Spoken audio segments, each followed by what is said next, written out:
왜 거길 갔냐? 일이 아니라 사적으로 만난 거 아니냐? 어떻게 이렇게 정치 활동을 할 수 있는 거냐? 성폭력 피해자를 살인죄로 고발한다. 사실 너무 끔찍한 행동이라고 생각해요. 정말 너무 마음이 아팠어요. 눈물이 막 나네요.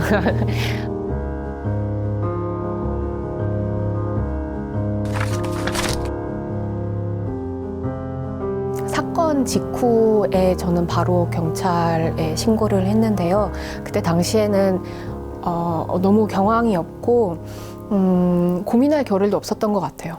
제가 갖고 있는 직업적 특성이 이제 피해를 입으신 분들의 곁에 서면서 싸우는 것이 저의 직업적 소명이라고 생각하는데, 그런 사람이 본인의 피해를 호소하고 내가 그런 일을 겪었소 라고 얘기하는 게 많이 걱정을 했었던 건 사실이에요. 제 사건의 재판 과정에서 가해자 변호사가 어떻게 이렇게 정치 활동을 할 수 있는 거냐, 정말 이렇게 정신적으로든 신체적으로든 고통을 겪었다면 앞으로 나설 수 없었을 것이다, 정치 행사나 이런 데 참여도 못했을 것이다, 이런 주장을 하시더라고요.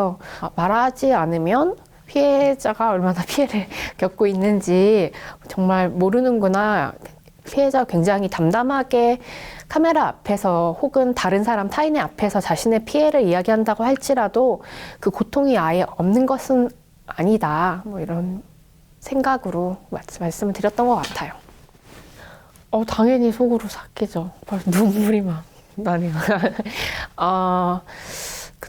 그런데 또 그거는 제가 넘어야 될 상처인 것 같기도 하고요. 그 다음에 피해자가 항상 그렇게 괴로움에 갇혀 있어야 하는 존재는 또 아니라고 생각해요. 제가 사실 성폭력 사건을 겪은 게 이번이 처음이 아니고 굉장히 어렸을 때도 그런 사건들이 있었어요. 안 우는데 저 같은 경우 한 10년 정도 걸렸었던 것 같아요. 그때 저희 엄마가 해주셨었던 말씀이 있거든요. 그 일은 너의 인생에서 굉장히 작은 일이야. 그때 당시 엄마가 코딱지만한 일이라고 표현하셨는데 굉장히 작은 일이야. 왜냐면 그 사건이 너한테 그렇게 큰 너의 존엄성을 해치지 않아, 영혼을 갉아먹지 않아, 이런 얘기를 해주셨던 게 제가 눈 오네요.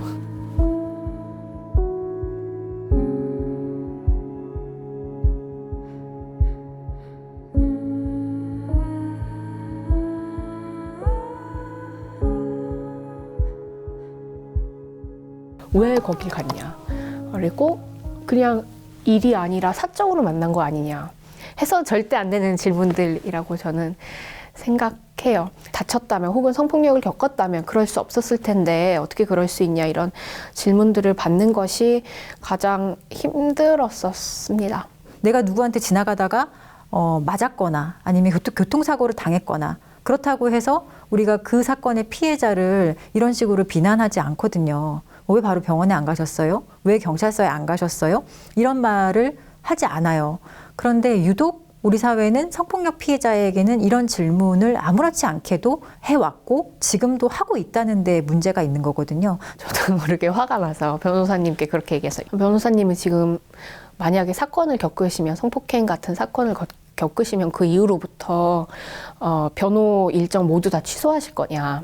피해자가 그 이후로 일을 하지 않는다면 저는 대한민국이 돌아갈 수 없다고 생각해요. 피해자도 일상을 살고 있는 사람이고, 어떨 때는 그 피해 사실에 엄청 괴로워하다가 어떨 때는 또 다른 것 때문에 내가 좋아하는 무언가를 보면, 내가 좋아하는 가수를 보면 갑자기 또 기분이 좋아졌다가 그다음에 자기 직전이 되면 또다시 떠오르고, 내가 일상을 회복해 나가려고 노력하는 것, 그것이 피해자가 할 수 있는 최선의 노력인 것 같아요.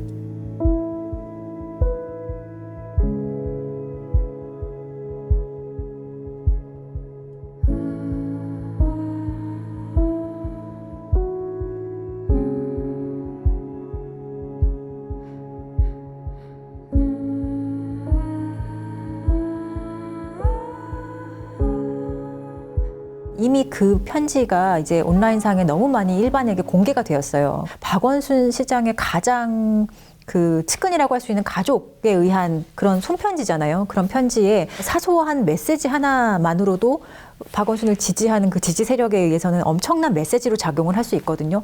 그런 면에 있어서는 또 다른 피해자에 대한 또 다른 2차 피해의 시작이 될 수도 있다는 점에서 정말 좀 우려스럽습니다. 박원순 시장 그런 사람이 아니다, 뭐 이런 말씀도 하셨는데, 단편적인 모습의 피해자와 가해자를 상정해 거기에 들어맞지 않는 것은 받아들이지 못하는 게 지금까지 성폭력을 대해왔었던 우리 사회의 모습이었던 것 같은데, 근데 그 변호사가 제가 했었던 어떤 활동 사진들, 그러니까 언론사에 나왔었던 사진들이나 제 인스타그램이나 특히 제가 웃는 모습들 같은 것들을 캡처해서 재판부에 냈었습니다.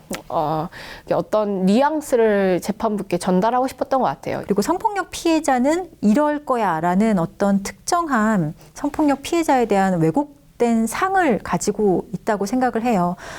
수사기관도 가지고 있고 법원도 가지고 있고 가끔 뭐 강의를 하다가 이렇게 질문을 많이 해요.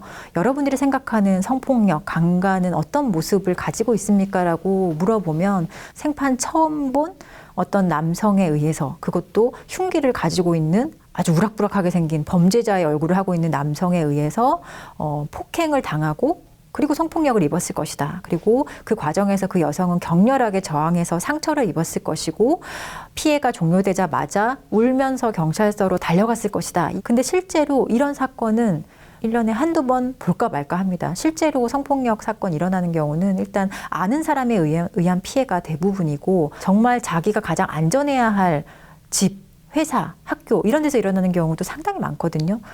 성폭력 피해자를 살인죄로 고발한다. 참 그들의 행동이 어느 이념과 어떤 진영 논리 속에 갇혀 있다 보니 합리적인 판단을 하지 못하는구나. 그리고 그 행동도 상당히 저급한 공격이다라고 생각이 들어서 최소한의 그 상대에 대해서 지켜줘야 할 선이란 것이 있는데 또 다른 폭력이자 공격이라고 보고요. 나를 지지해주지 않은 다른 사람들은 나를 살인자라고 생각하는구나 라고 생각할 수도 있는 것이고, 피해자 입장에서는 가해자의 안위까지 생각을 하면서 고소를 결정해야 하는 말도 안 되는 상황에 놓여지게 된 거거든요. 피해자들이 나의 어떤 피해 정도만 생각하는 것이 아니라 나의 고소로 인해서 가해자가 죽을 수도 있다, 자살할 수도 있다, 이런 식의 고민까지 피해자에게 떠안겨주는 꼴이 되어버렸으니 성폭력 피해 사실 말하는 게 더 어려워지지 않았을까, 이런 고민도 좀 들었거든요.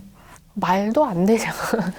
그리고 그 전까지는 피해자로 계속 호명했다가 이 사건에만 유독 그걸 봤었을 때 정말 무섭다. 이렇게 집단이 성폭력을 덮는다라고 하는 건 개념조차도 바꿔가면서, 단어조차도 바꿔가면서 행할 수 있는 거구나, 이런 생각을 많이 했습니다.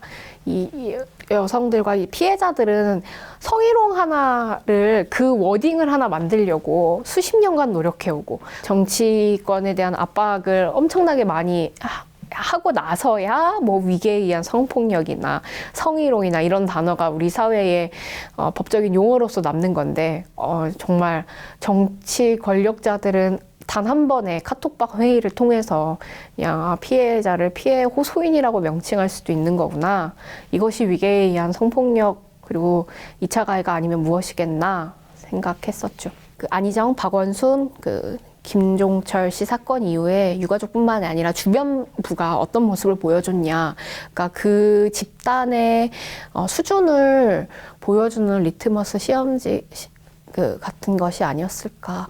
어떻게 보면 피해자의 언어가 없는 걸 수 있거든요. 가해자 위주의 담론이 형성이 되고 있기 때문에 가해자들은 너무 많은 레파토리와 어떤 그 자기들만의 언어로 충분히 제대로 표현을 하고 있는데, 우리는 이렇게 보면 피해자들이 사용할 만한 언어는 없구나. 그래서 내 말 한마디 한마디 자꾸 피해자 스스로가 검열을 해요. 이렇게 말하는 것이 맞는가? 저는 좀 안타까워요. 그렇게 하지 않아도 되거든요. 수사와 재판 과정에서라도 자신의 얘기를 좀 확실하게 할 수 있는 피해자들만의 언어가 좀 더 공고하게 자리 잡았으면 좋겠다는 생각을 많이 합니다.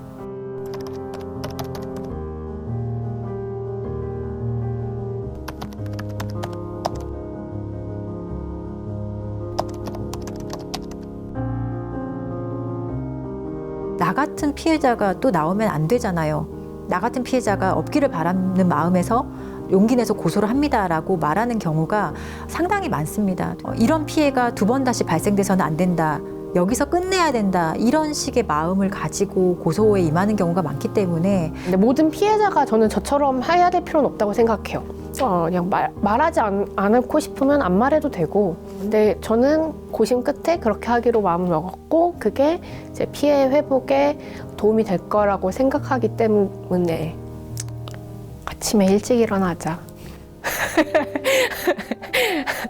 제가 이 사건을 겪으면서 사실 자는 게 좀 힘들어요. 제 사건이 밤에 벌어졌거든요.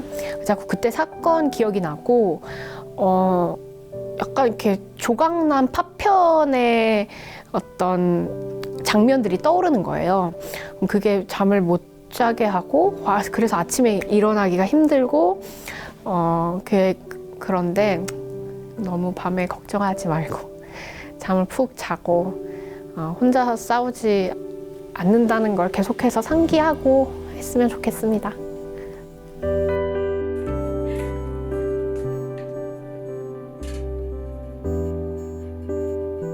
오늘을 살아내고 우리 내일로 가자.